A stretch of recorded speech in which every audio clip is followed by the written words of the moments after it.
ಹಿಂದಾಗಲಿ ಮುಸ್ಲಿಮರಾಗಲಿ ನಾವು ಅಣ್ಣ ತಮ್ಮರು ಭೇದ ಭಾವ ಎಲ್ಲಾರ ಇರಬೇಕು. ಮನುಷ್ಯರು ಒಂದೇ, ರಕ್ತ ಬೇರೆ ಇಲ್ಲ, ಮಾನವ ಒಂದೇ ಇಲ್ಲ.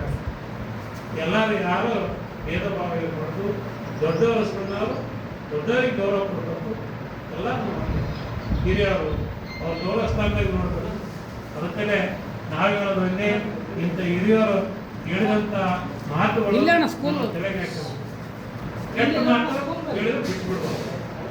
ಅದರಂತೆ ಎಲ್ಲ ಸಮಾಜದಲ್ಲಿ ಒಳ್ಳೆಯವರಾದ, ಇವತ್ತಿಂದಿಗೆ ಕೆಟ್ಟವರಾದ. ಇವತ್ತು ಯಾಕೆ ಕೊಡ್ತೀನಿ ಅಂದ್ರೆ ಕೆಟ್ಟದ್ದು ಮಾಡಿದವರು ಕೆಟ್ಟದ್ದು ಅನುಭವಿಸಕತ್ತೇವ. ಇವತ್ತು ದೇಶಗಳು ಏನಾಗಿರ್ತಾವ, ನಮ್ಮ ಭಾರತ ದೇಶ ಎಲ್ಲ ಹಾಗೆ ಹಿಂದೂ ಮುಸ್ಲಿಮ್ ಬೇರೆ ದೇಶಗಳಲ್ಲಿ ಹಿಂದಿನ ಅವರು ಅನುಭವಿಸಕತ್ತೇವ.